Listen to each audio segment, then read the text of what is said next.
a lot of, maraming naging interesado i-distribute siya worldwide, especially nung pinalabas siya sa Hong Kong Film Fest. And plus, actually si FDCP, marami siyang mga kinakausap na mga countries din na para ipalabas doon. So hindi ko pa masabi kung ano yun, para hindi ma-preempt. Are you doing another movie?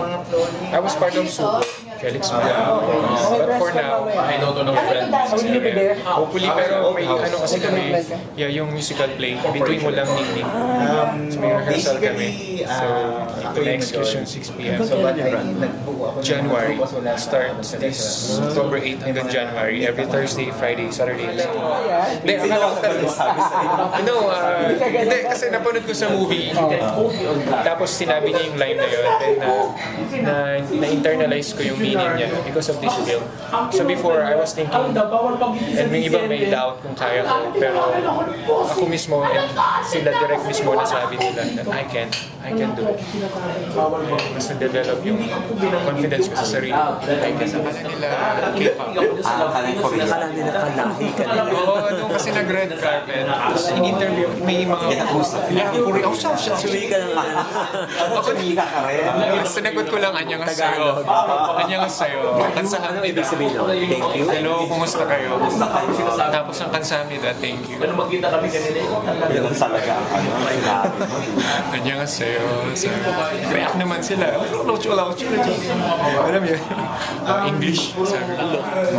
Hindi ko alam. Actually, talaga, hindi ko pinlano. Ang layo doon sa mga business. Diet lang ako talaga yung naglusok ng weight.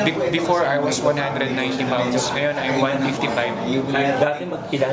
90. Hindi lang mukhang mataba kasi matangkad. Ano height mo nga? 6 feet. 6 Ayun, sabi ko, wala ka And then nung nag-lose, 9. Then nung sabi na, ngayon 155. Minsan nagwa 150 pa ako. Nung na-reach ko yun na yung sinabi nila, nag-iba daw ako, ganyan. Tapos yung buho ko, nag-undercut lang ako, yung usong, di ba, yung kan dito, then mahaba rin. Then nag-iba na yung tsura ko, naging parang K-pop na daw. Dito yung sa Philippines, basically. Pero I guess, positive naman yung changes. Yan din daw. Diba, Lares? Kung may choice Sa akin, kung meron i-offer na ganito din, na sexy film, okay sa akin. Kung sa akin, at least nakakita ko yung talent ko na kaya kong gawin, na umarte, na tas sexy pa yung role. So at least kung bibigyan ako ng light, kaya ko. So ibig sabihin isang mabigat. mamaliin mo na lang kung baka. I'm 20 something. Yun, tumigil. 20. 29.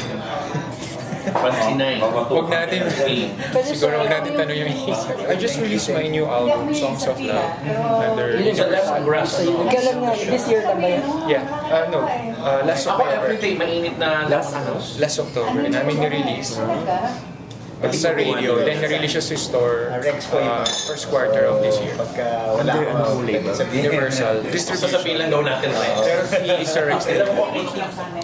Para sa akin yung ang nabago is ang isang actor kahit na anong role ibigay sa'yo kasi binigay sa'yo yung role whether gay, whether sa sexy role or kung saan. You have to perform para sa kaganda ng show.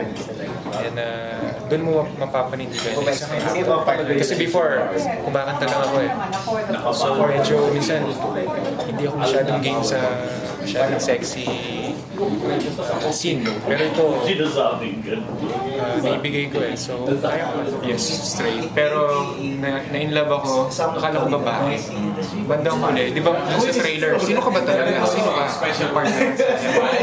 This guy is very noisy. So, pinakana ko Tapos doon niya pinakita na mamahalin mo ba ako, di ba? Papakita ko siya. Pag nangyari sa acting, Pero in real life, pag nangyari, Pinagigyan sila ni in real life, syempre, napanso ka na ba? hindi po. Hindi kasi sa pelikula lang. Hindi if ever. Hindi mangyayari yun sa'yo. Hindi po, may mga kilala akong trans. Marami akong nakilala trans because of this movie. And friends, naging friends. talagang titignan mo talaga babae, pati yung boses. Tsaka yun dito, I don't know how they do that. Yun dito. Hormones. May iniinom sila. Tsaka yung boses nila.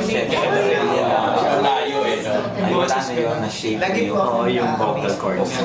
Kanilang alam sa ako. Ganito.